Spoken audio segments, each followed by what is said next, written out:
Good morning, everybody. Tom from the Museum of the Great Wars here at Pawn World 2, 1822 East Northern Avenue in Kingman, Arizona. Got both Jay and Dave again with the Mother Road Media guys. Appreciate them coming in today and doing this with us. A lot of stuff to cover as briefly as we can and talk about some cool acquisitions we got this week. First and foremost, before I forget, this video today is brought to you by Arnell Fence Company here in Kingman, Arizona. Brian has been a longtime supporter of us, which means 3 years. That's about how long we've been working on this. And every year, Brian has donated $1,000 to the museum. That's an awesome thing. That is what helped us put a down payment on our building. It's what's going to help us get that building set, and it's going to help us with another project we're going to talk about briefly here. And we really appreciate his continued patronage. So if you're thinking about maybe needing a fence, call Brian Arnell, and good hometown guy to take care of you. So today we're going to talk about 5 different artifacts that have come into us the last couple of weeks. Some really neat things. A couple of these things I don't know a whole lot about. First thing, we have this little Marine Corps hat here.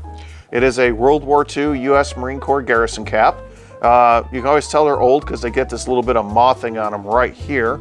And the guy was apparently very apologetic about that. And I'm like, dude, don't worry about it. It's what happens. We can also tell the time period because when we look at the Eagle Globe anchor here on the front, it doesn't have a rope. And they didn't add a rope to these on the smaller devices until 1953, I believe it was, probably 54. I'm sure someone who's a Marine is going to correct me and tell me I'm off by 3 months, and that's okay. I have no idea who actually brought this in. It was brought in on my day off, and my coworker was like, hey, you know the older guy that wears the Marine Corps hat? And I'm like, dude, you just described a 10th of Kingman. And but anyways, sir, we appreciate it. I'm sure he'll come in this week, and I'll be able to put a name with it for our archives. Had a phone call yesterday, had a gentleman who actually had a great conversation with. He's a previous Pratt & Whitney aircraft mechanic, and he donated this. This belonged to a friend of his, and he's getting at a point in his life where he wanted to make sure it didn't just get thrown away. And this is a 10-cap blasting machine. This is from the World War II time period. It is a combat engineer piece of equipment. There's a crank that goes right here. You hook the leads up to your dynamite right here, and you crank it, and you set off your charge. What's really cool is we've got a couple of female uniforms we're doing right now, and then in the spring we are going to be doing a World War II combat engineer. I've always been kind of partial to the combat engineers. My dad was a 12 Echo and a 12 Bravo, which are combat engineer MOSs in the Army, so always been very familiar with the castle, and can't wait to do that. We're going to add this to, we have a combat engineer uniform. We've got a mine detector from World War II. It's going to be a very cool uniform.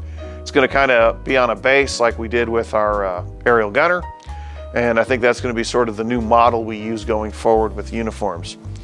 This was donated to us by a gentleman named Dean. Dean is a local photographer. He's been a longtime supporter of us, and this is a really cool piece that him and his wife sort of do the storage locker thing, and they've had it for a while. It belonged to a officer in the China, Burma, India theater, and there's the CBI patch. We have not been successful in identifying which battalion or regiment this was yet, probably because I've got 4,000 things to do and there's only 24 hours in a day. Then we also have all of his rank, second lieutenant, first lieutenant, captain, major, and a very well staged Hollywood photo. As you can tell, this guy was definitely a Signal Corps rear echelon guy because he's clean. And so anyways, but nice Hollywood photo, got a late model M1 carbine sitting there. Really excited to have this in our collection. Hopefully we'll be able to identify who the soldier is, and we'll definitely be seeing this again at some point in the future. For sure when we do our Veterans Day display next November down at Andy's Art Attic, or not Andy's Art Attic, at National Bank of Arizona. Speaking of Andy's Art Attic, they were cool enough to donate this to us last week. And this is a super neat piece from the 1950s from a lady who was in the Women's Auxiliary of the U.S. Army. She worked also in a Signal Corps, but we were able to get her her ID card, a Liberty card, her rank, her Medal of Good Conduct, which back then you had to do 4 years to get a Good Conduct medal, and it's identified to her, so we're super excited to have that. And thank you, Andy's Art Attic, for that. This will be on display in March at National Bank of Arizona. I was hoping we were going to do the American Home Front along with Women of the Greatest Generations, but we have added 4 female uniforms in the last 3 weeks. So I think it's just going to strictly be a Women of the Greatest Generation display. We're going to have Red Cross uniforms. We've got 2 women from the American Volunteer Women's Service. It's going to be an amazing display. That'll run all of March, National Bank of Arizona here in Kingman. And lastly, I need to give a shout out to my co-manager over at Pond World 1, PJ. PJ always keeps an eye out for things for us, and we certainly appreciate that.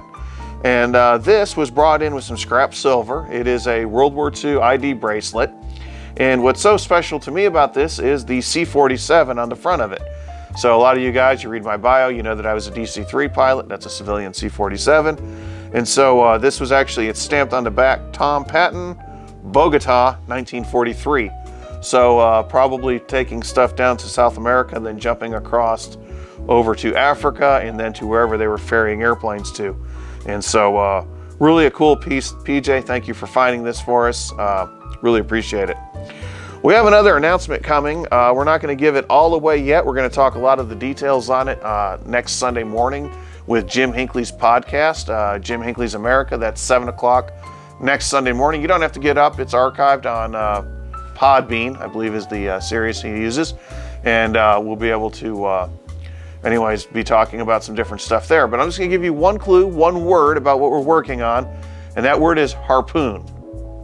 Now, we are not talking about going in after whales, so you should be able to do some World War II research and go, ooh, is this what I think it is? And the answer to that question is yes. So a lot of very cool stuff coming down the pipe.